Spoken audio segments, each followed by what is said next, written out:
So today, as you see here on the slide, we are talking about Noahide's 7 commandments in the book of Genesis.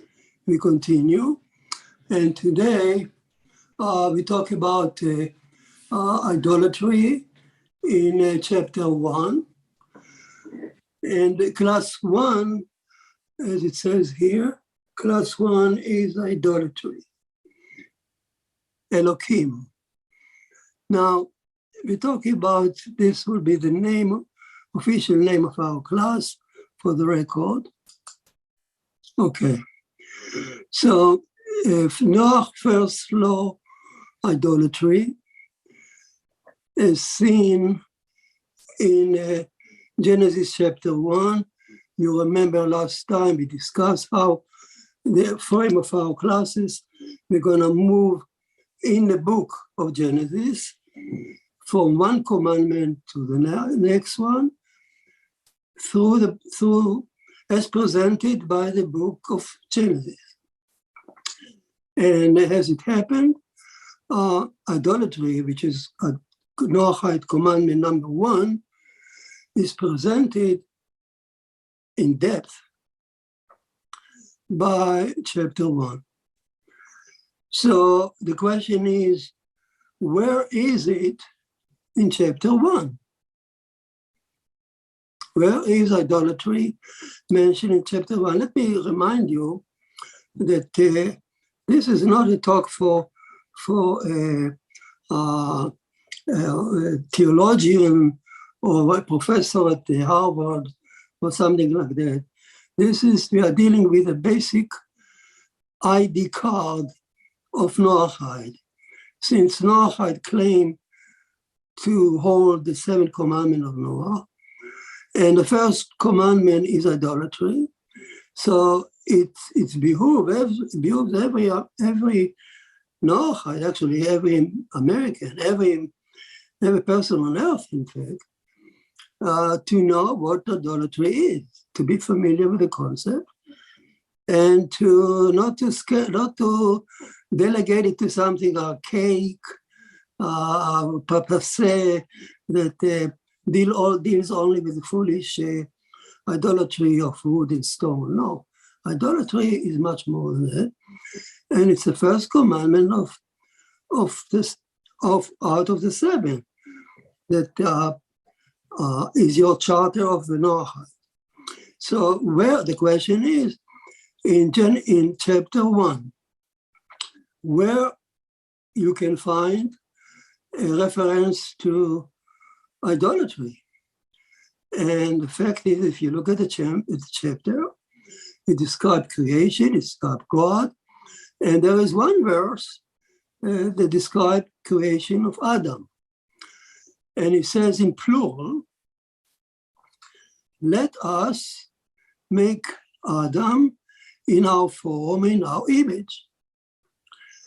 So Rashi says is there on the spot that speaking in plural, let us make Adam in our form, in our image.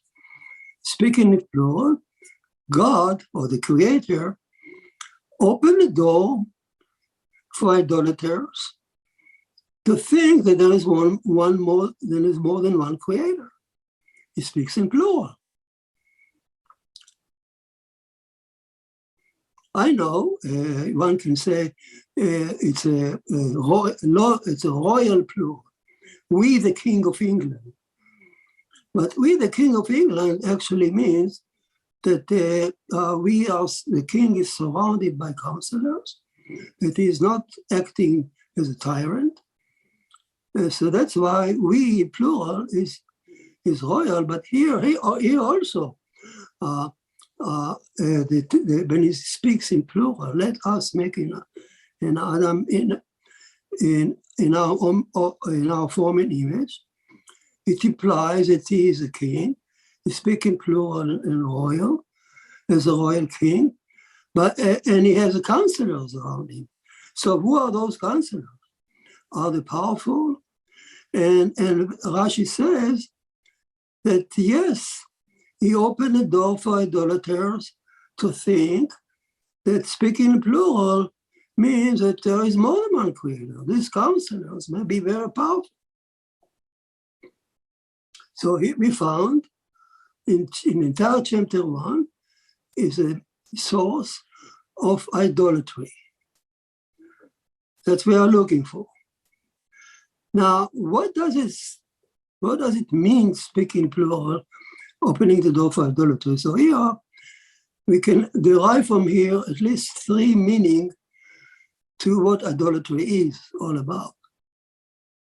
Remember, the Noahide should know that.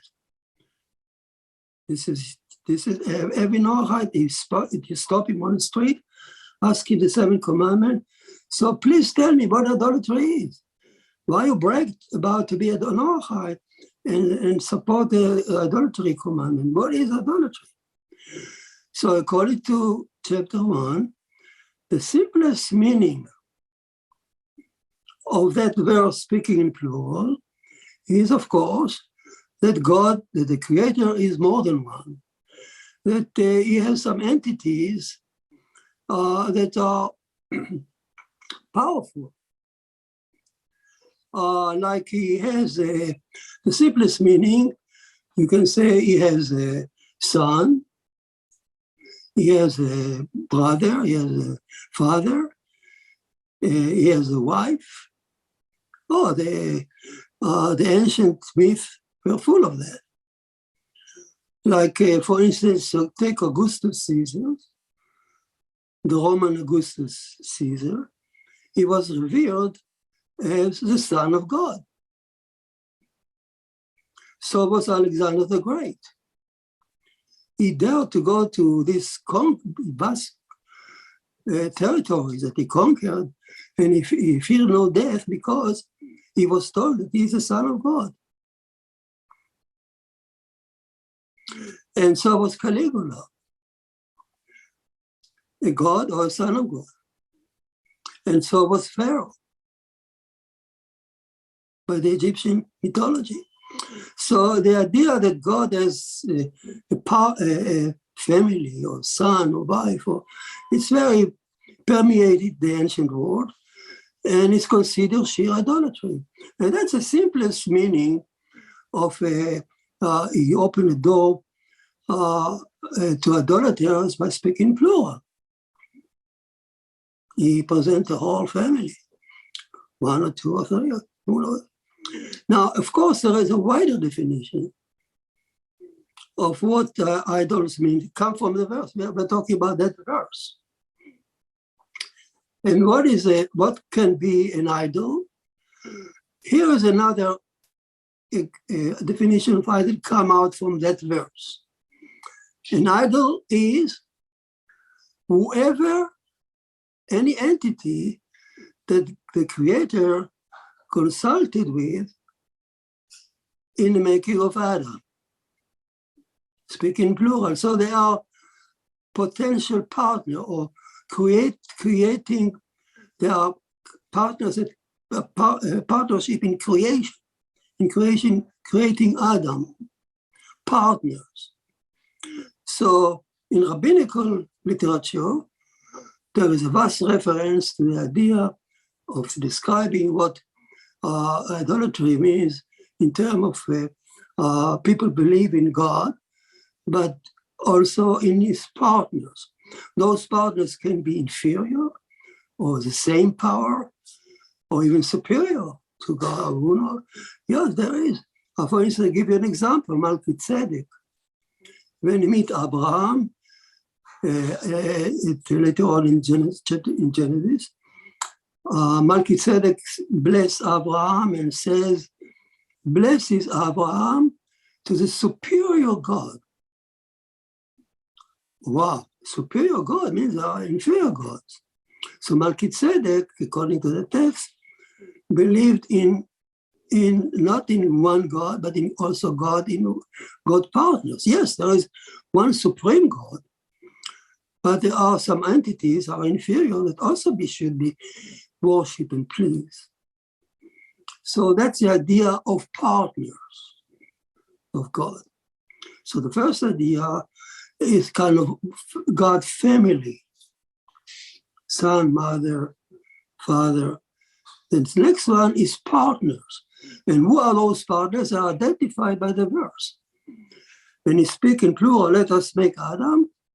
So to whomever he spoke to, and there is a big list of them, of those entities, we will discuss it in detail. So any one of those entities he discussed with, consulted with, according to the text, these are potential idols, according to Rashi. So we've already seen two meanings of idolatry coming out from that verse. And there is even a wider sense or definition of idolatry also coming from the verse, a deeper meaning. Let's look on the context, on the verse, what he's saying. Before making Adam, God announces that he is going to make Adam, the way he's going to make Adam, in our own form and our image. So this is an announcement of the way that he's going to make Adam. Now, the same announcement, by speaking in plural, let us, also opening the door for idolaters, for idolatry. So here is idolatry commandment bound together with the creation of Adam. Meaning, what Moses is saying here, that Adam was created purposely, intentionally, to withstand idolatry trial.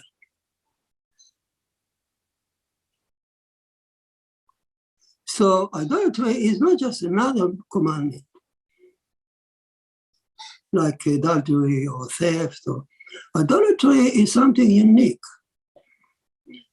God made Adam, according to Moses, with the intention that he's going to, specific intention, that Adam will stand the idolatry trial. How? What does it mean? So what is an idol? You know what American Idol is. So what is idol?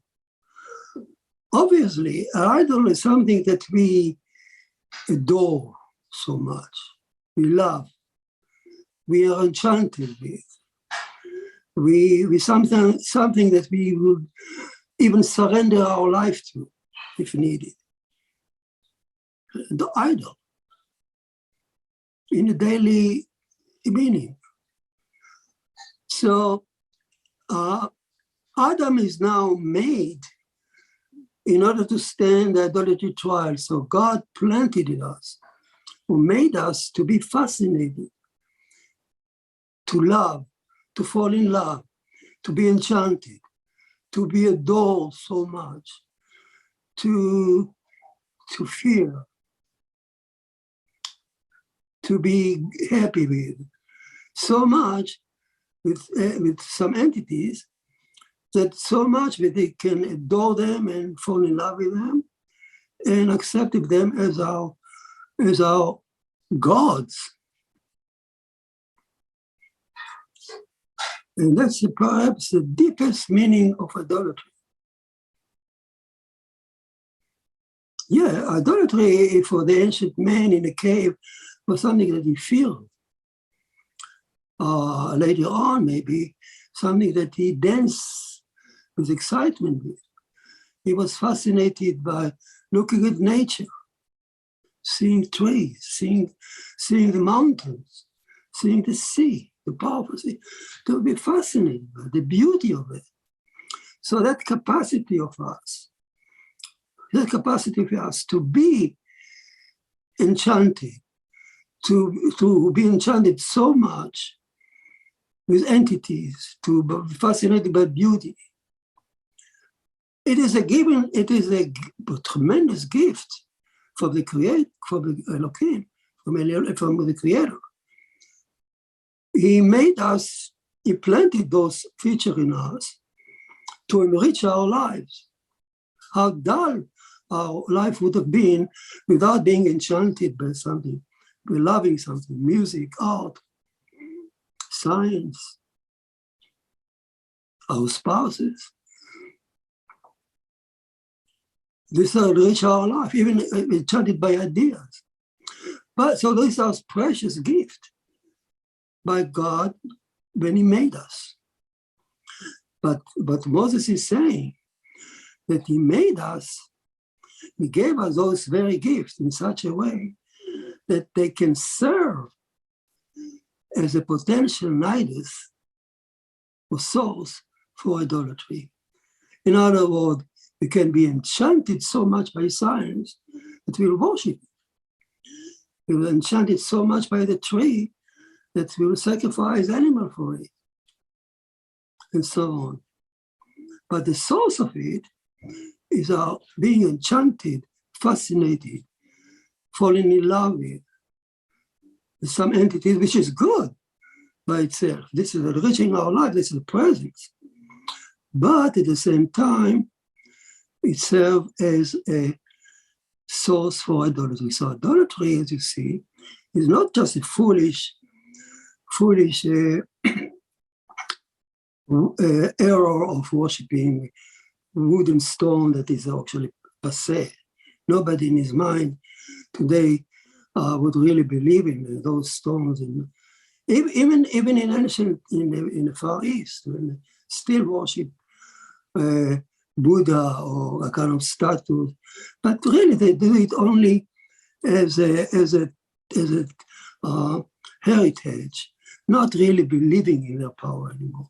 Besides maybe some fool, but basically humanity has to step out of that foolishness. But still, we are enchanted by various things, so much that we may replace God with them.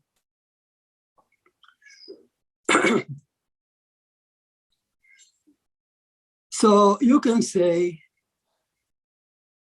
that the idolatry, according to Moses here, is a battle of fascination and attraction. Adam is made with precious gift to be fascinated and attracted to entities.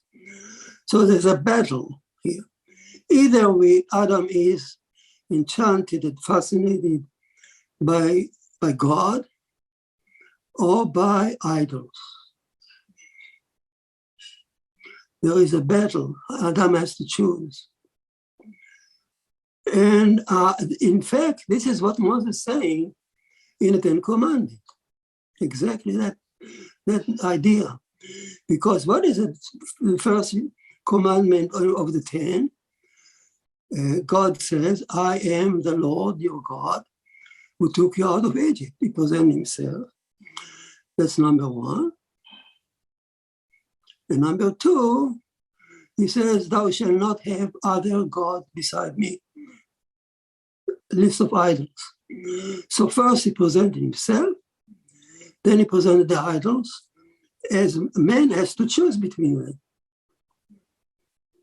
Either man is attracted to God above, in commandment number one, or not. If he's not, he's going to fall a prey to the idols in commandment 2. So idolatry commandment has two sides. A positive side, a negative side is be careful not to fall a prey to the idols. It's a negative side. A positive side, know to whom you should direct your fascination and attractions, and to whom you should worship. So idolatry is this way, as Moses depicted in Ten Commandments, has two sides. Either is a battle of attraction. Interestingly, Moses leaves no option of being neutral. A person cannot say, I'm a secular and I'm not attracted to anyone, anything. I worship no one. Ha ha ha. If he's not attracted to God, surely he will fall a prey to be enchanted and attracted by an idol. It can be a communism, it can be fascism, it can be any ism beside God. He can even sell himself to worship even art. An artist can worship his art, making as an idol. He lives only for one reason, to make an art. And he pays no attention to any moral issue. That's a person who errs in worshiping art or music. Can be, if anything, subject your life to instead of God, it's an idol. Not only, of course, drugs and alcohol can also subject a person's life. That's another sort of idolatry. So idolatry is a far-reaching entity concept, as we see now. And perhaps this is probably, about the three options that I mentioned. One, idolatry is just a numerical meaning, or don't worship family member of God, and then don't worship partners of God. You speak to whom you speak in plural.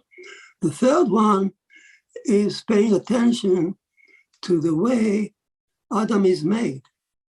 Adam is made in the same verse, let us make Adam, in the same verse also opening the door for idolaters, which means Adam is made to withstand the challenge of idolatry. That's our being. Now you may ask, of course, why is God doing it?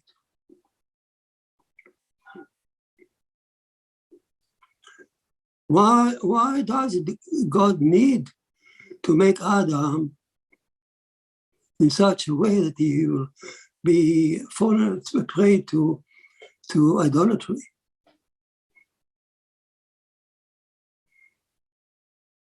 Why does God need it? Why didn't he make us pure and complete, loyal like angels? Why made us flesh and blood with all these attractions and fascination and internal fights, struggle between God and idols in our soul, in our lives? Why did he need it? Why did he put us in a trial like that? That's the question. Now the answer is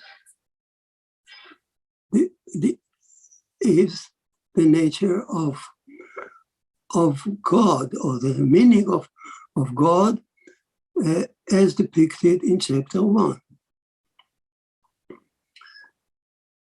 So in idolatry, we need, if you're going back to idolatry, it means we need to identify the idols and be careful not to worship them. At the same time, we need to identify God, the true God, and worship Him. We need to identify them.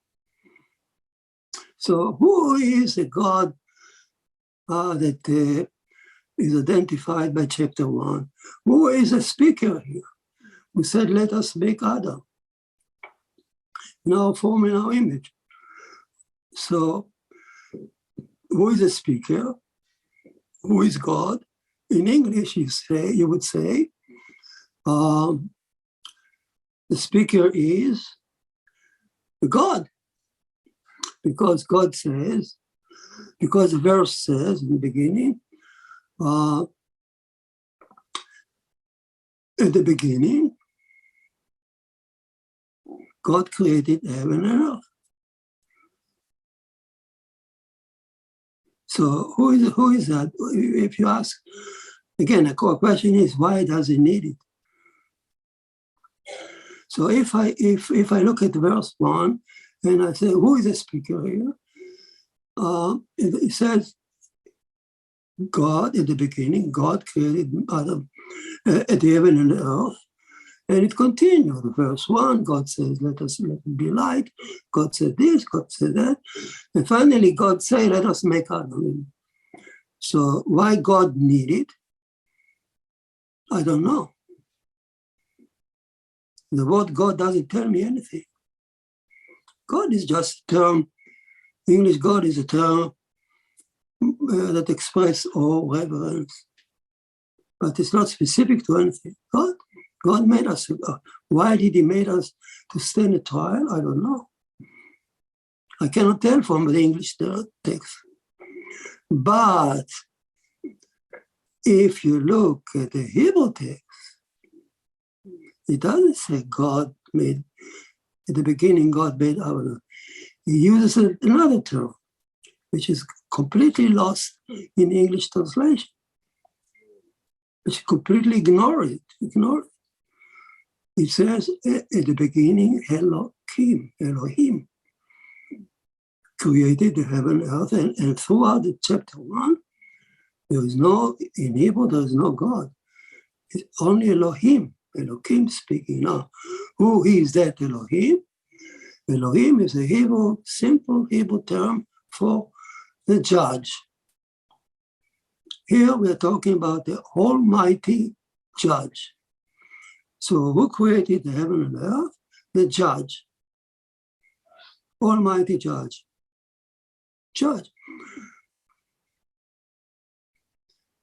And a judge creates for this judgment.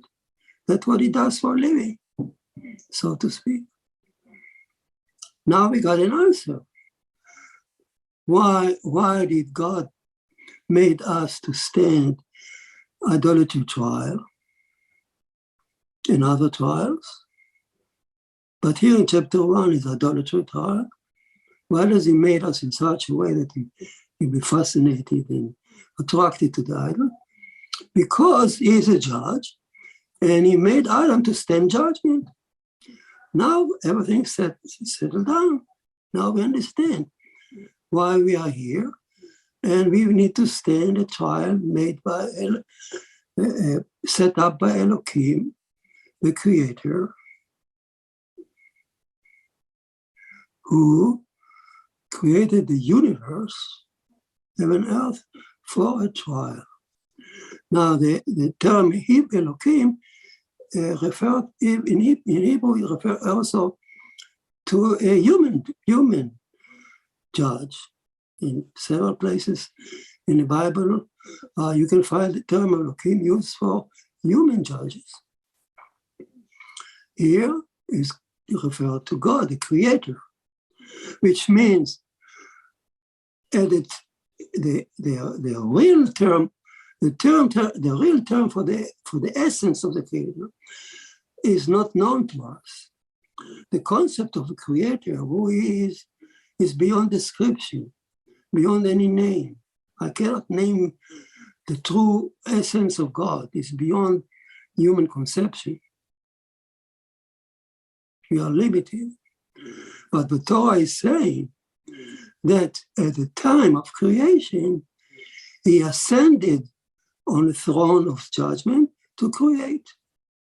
He wore a hat of a judge, and he sat on the throne and created it to stand a judgment, not just the human, but the entire universe, mosquitoes, the black holes, the faraway galaxy.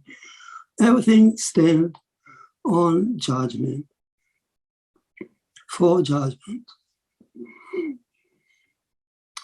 So now we got an answer why a man is born to withstand the idolatry trial. Why the good God, we can ask. Well, Elokim is not a good God.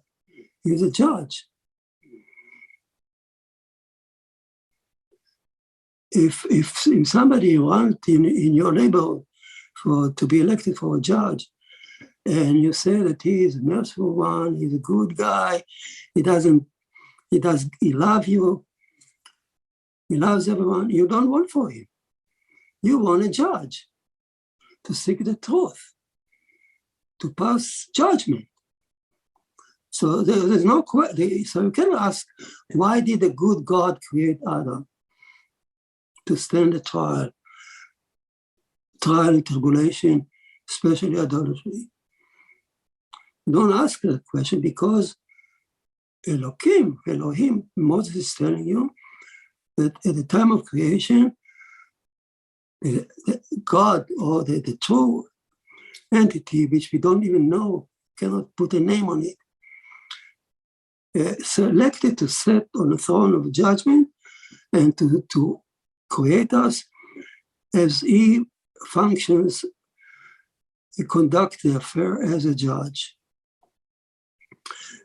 Now, a support for that is also, on another occasions, could be that the same entity, God, or the nameless God, essence of God, would sit on other throne and get other names according to this story.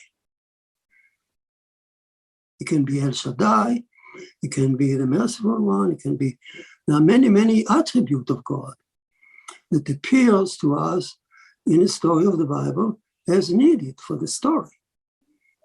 And Elokim is just one attribute of God, of the essence of God. And it both tell us that the sixth day of creation started from the beginning. Elokim, God sat, or the creator of sat on the throne of judgment to create the world, to stand judgment. From the mosquito, from the black hole, everything created standing on the judgment. But later on, he could assume other names, other throne or features. I give you a support for that idea, because if you pay attention, it says, at the beginning, Elokim created the heaven and earth.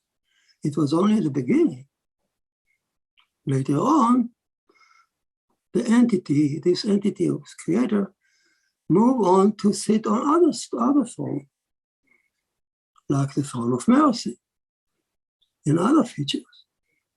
But at the beginning, the nature, the cosmos around us, was created as he sits on the throne of judgment. We'll talk about what are the features of Elokim in a minute. So, saying that you may easily ask the question, what does it mean he created the universe for judgment? Does the mosquito has a mind to stand the judgment? The black hole, does it have a mind? The exploding nova, the faraway galaxy, do they have mind to stand judgment? And the answer is very simple. It's straightforward. Elokim, the judge, set up the law of nature by which all these entities should follow. So he judges them. If any of those entities disobey, so to speak, or fail those laws, it disappears. So for nature, he set up the law of nature. When it came to us, to mankind who have free will and a mind, our trial is much more complex. Our judgment is much more complex. We not only need to comply with nature, the law of nature, like anybody else. We need to comply like anybody else, first of all, with the law of nature. But in addition, he gave us moral commandment that we need to comply with. So our trial, because we have mind and free will, and we understand morality, so our mind is much more complex than the nova, exploding nova. But basically, in essence, everything in the world is made to stand the judgment, one sort of judgment or the other.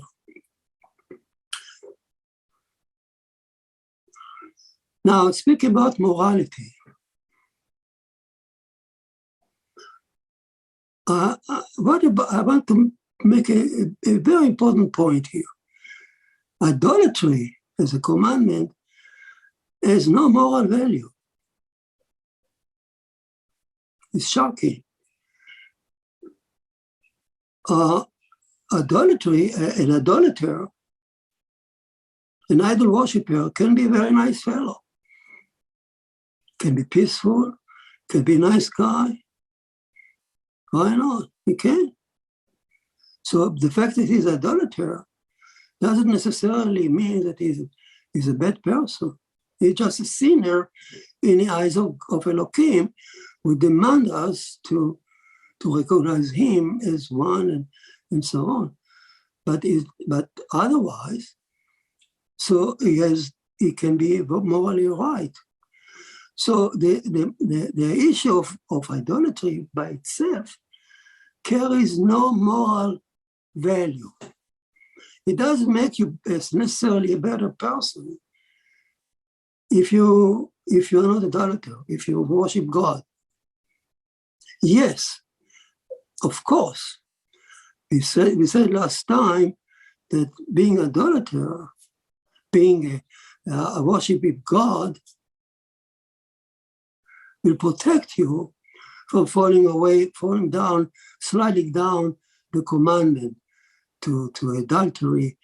We said that if a person doesn't recognize God and he doesn't fear God, he most likely will fall prey to the rest of the commandment one by one.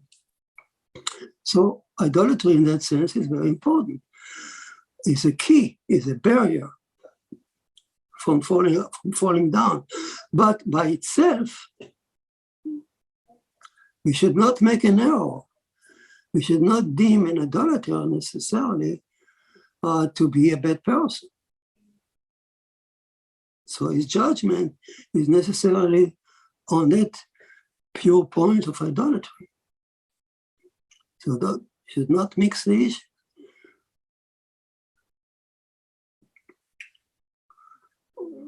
So a very important, as we speak about it, creator, Elokim, and his judge, and the concept of us being watched by God all day long to see if we comply with his commandment. So the very idea, okay, the very idea that we stand judgment seems something fearful,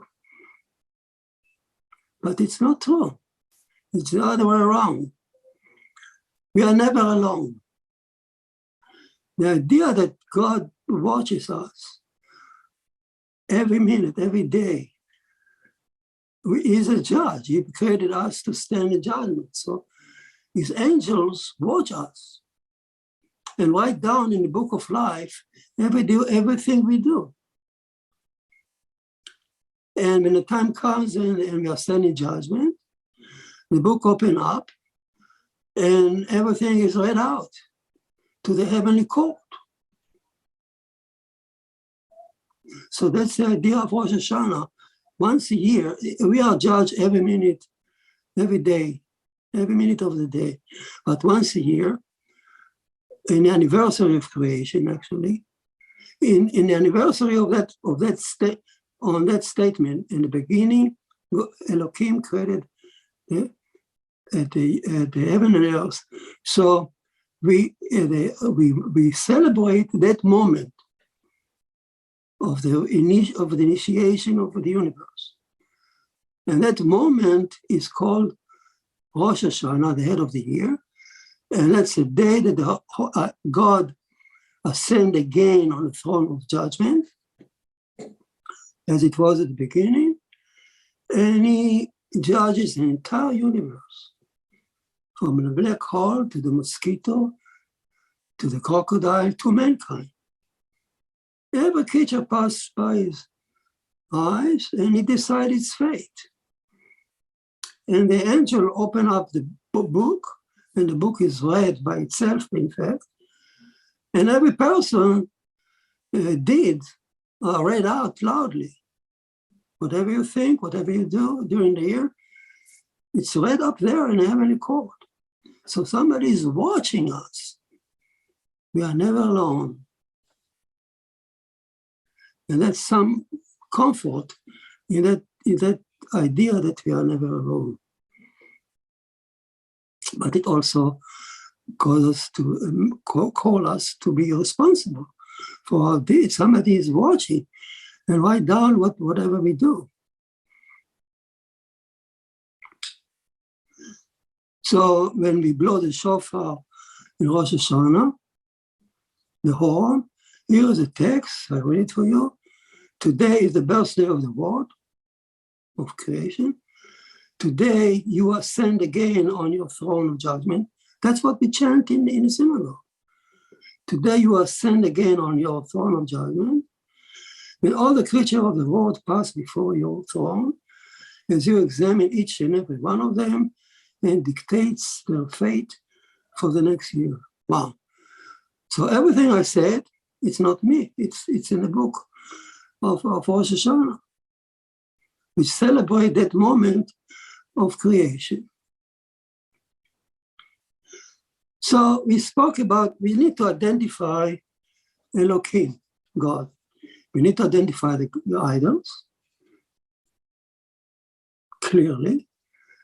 And we need to identify, on the other hand, God, whom we should worship. So we said already, Elokim. So what is exactly Elohim? How we need to identify to understand it a little more. How can we identify what Elohim is? We look at nature two ways. One way is to look at nature and to derive from nature what Elohim's ways are. And secondly, to read chapter 1, what Moses is telling us about creation, because Moses is telling us what Elokim does.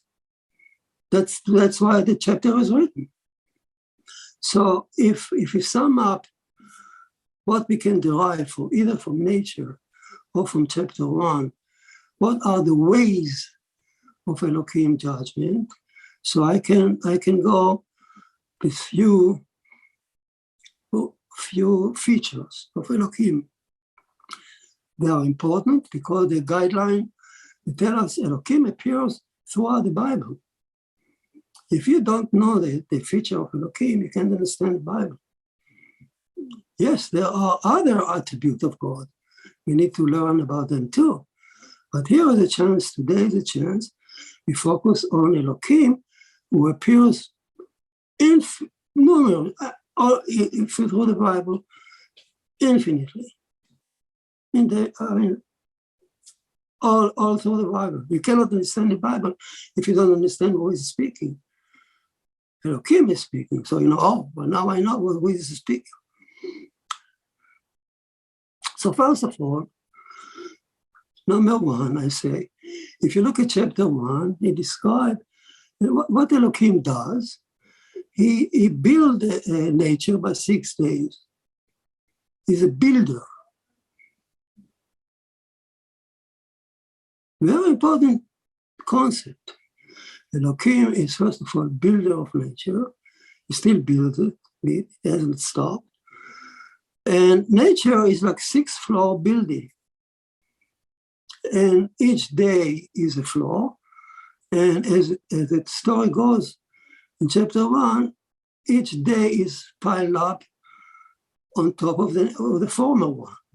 So in 6-floor building, set up one after the other.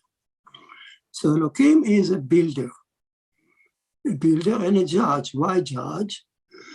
Also from chapter 1, because at the end of each day, Moses says, Elokim come and judge the passing day, if it's good or not. If it's good, voila, it's good, let's go on, let's keep it, and it's ready for another day. But if it's not good,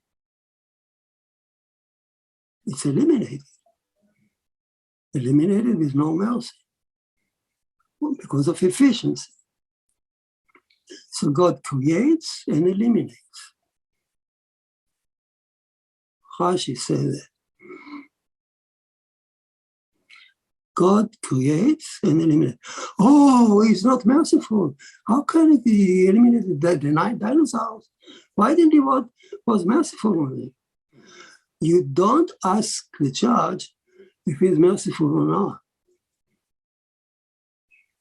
Mercy belongs to another attribute of God that may play a role in creation too. But Elokim, chapter 1, creates for and eliminates. He has a goal. He wants to build a 6-day building. He creates with efficiency, his wisdom, but he eliminates. If he needs, he wouldn't hesitate to eliminate because he is not merciful. He is a judge.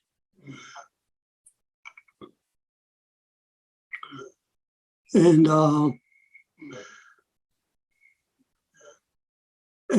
what he seeks, Elokim, another feature of Elokim is that he seeks the truth. His judgment is by the absolute truth. He's not swayed away by any issue, you cannot sway him. You cannot even pray to him to change his mind. He follows the absolute justice and truth. His nickname is truth. Elokim nickname is truth. Signature is truth. Absolute truth. And whenever you see his name appearing in the text, the signature of truthfulness. So let's say, for example, in chapter 1, Elokim appeared 32 times in the 6th day. Each time his name appears is a stamp of truthfulness. The story is true. The story is true. The story is true. So the story of Genesis is true.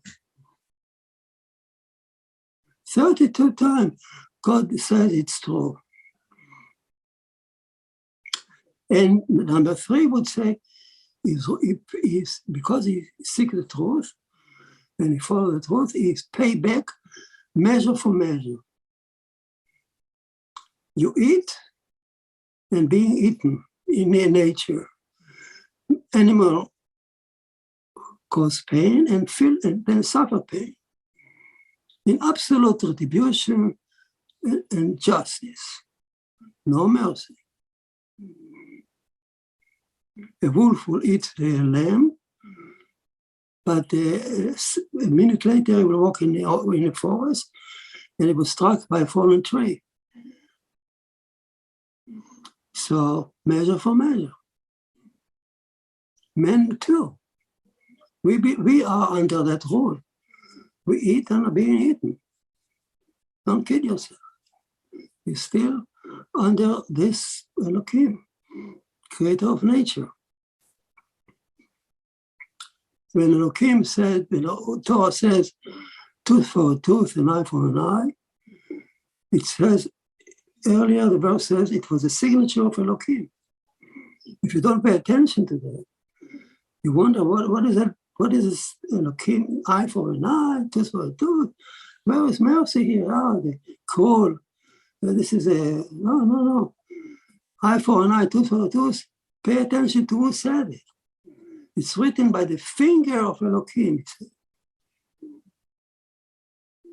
Elokim said it. It fits the judgment of absolute justice. An eye for an eye, tooth for a tooth. In truth, we don't follow it because we have some other attributes of God who tell us not to do that.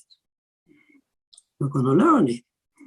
But Elokim, from point of view of absolute justice, an eye for an eye, tooth for a tooth. Nobody can argue with that. That presents the absolute justice and truth. If you gouge somebody's eye, if you made somebody blind, eyes blind, the only truthful judgment against you would be to blind your eye, according to Elokim. Or we don't do that because of other attributes tell us to calm down. So, but according to Elokim, that's the rule. That's what we should do. That's what nature. That's the rule that govern nature. So, as a builder, he comes at the end of every day, and he seeks the floor to see if it's good or not. If it's good, the floor stays. If it's not good, it's eliminated. There's no mercy, the deficiency. So the dinosaurs were eliminated at one point because they could not serve the next day of creation. And the same is true for us. If we don't serve the next day, if we don't fit the next day of creation, which is the seventh day, the Sabbath, we will also be eliminated. We need to fit the next day. And number 5 feature, I would say, Elokim created 6 days as a creator, as a dictator. He asked no one permission. He said, let it be, and things happen.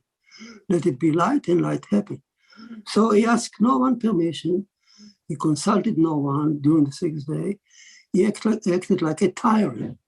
So Elokim is a judge, a builder, and a tyrant. Until he came to make us. When he made us, he changed his mind, his rule, and he spoke in plural. He didn't say, let it be Adam. He didn't give command. Instead, he said, let us make our changes. He acting no more as a dictator when he made us. Oh, we're talking about it, why? But during the 6th day, he acted like a tyrant, and he can act again like a tyrant if he wishes. And the few minutes we have now, maybe I'll stop here. There are some more features of Elokim. We can discuss it, finish it next time. As we move on with the concept of idolatry. So in summary, we learn the concept of idolatry from the verse, chapter 1. We identify why Adam was made. We identify what idolatry is, at least in general terms. We get 3 options, 3 meanings for idolatry. And then we identify God, the speaker, to answer the question, why are we made in such a way to stand idolatry trial? And the answer is, Elokim, the judge, made things for a trial. And our trial is idolatry. Okay, any question from me?